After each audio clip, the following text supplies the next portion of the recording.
Yo, what is up guys, Ghost here, and today we've got some new patch notes to go over. The first, albeit small, tweaky sort of update for Season 4. Lots of weapon changes to the new weapons here, and some very important soldier changes as well. So we'll go over everything here in this video. If you do enjoy the content, don't forget to subscribe so you don't miss out on any future videos. We are marching on towards 42,000 subscribers. You guys have been killing it lately, so thank you so much for that.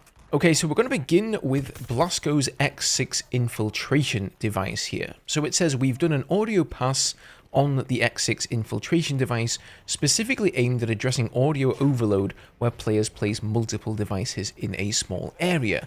We've reduced the rate at which the infiltration device registers audio pings upon entering and exiting an area, and probably the most important one here, they've added more nuance to the noise emitted from the X6 infiltration device, resulting in it no longer producing a continuous static noise. I know for one, this was driving me absolutely balmy, especially like they say, you know, if you had multiple people overlapping these gadgets on top of one another, and since Blasco is the new specialist and everybody's playing her, that happened quite frequently, so glad to see them address that.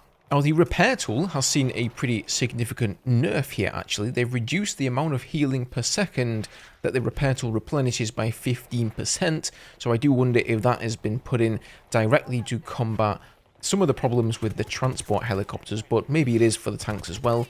The tracer dart will now last 16 seconds, up from 12 seconds. I think this is a good change. Back when the tracer dart used to last, what was it, like 30 something seconds when patch 3.2 came out, it was a little bit overkill and they put it all the way down to 12 seconds. I thought that was a bit much, so nice to see them actually raise that up a little bit. Now, they've also fixed an issue that caused Blasco to be hidden from the minimap when firing unsuppressed weapons. You're stealthy, but you're not that stealthy. So I actually had no idea that this was a thing. I haven't personally used Blasco too much, but yeah, apparently everybody who's been playing Blasco, guys, even if they've not had a suppressor, have been completely hidden from the minimap. If I'd have known she was that overpowered, man, I definitely would have been playing her. Now, Crawford has also seen a change. They have reduced the effectiveness of his critical repair trait from 100% bonus down to 40%. So when a vehicle is below 25% health, Crawford's trait is that he can repair that vehicle twice as fast. So he essentially gets like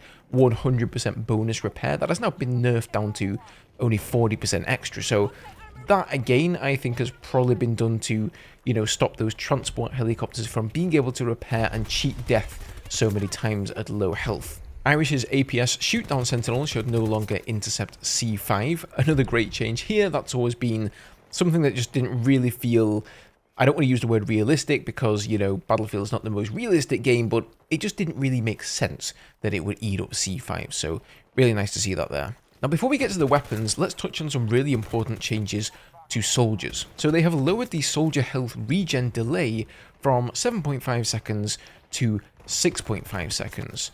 And then they've increased soldier health regen from 5 HP per second to 7.5 HP per second. So basically what this means is that when you take damage, you're going to have to wait 1 second less until your regen kicks back in again. And on top of that, when that health regen does begin, it's going to be 50% faster than it was before. So that's actually really cool. I do wonder if, you know, with the lack of heals now, because the only classes in the game that can heal are of course support and assault, maybe when you play engineer or recon, at least in my experience, it feels quite punishing. If you don't really have a support player close by, there are no medkits on the floor, you feel like you have to just camp in a corner, you know. You're not going to go out there with 20% health and try and take on the enemy team, so if there's nobody there to heal you, what choice do you really have? And it does feel like an eternity when you're waiting those 7.5 seconds for that health regen to kick back in, so some nice changes here. I think this is going to turn out well.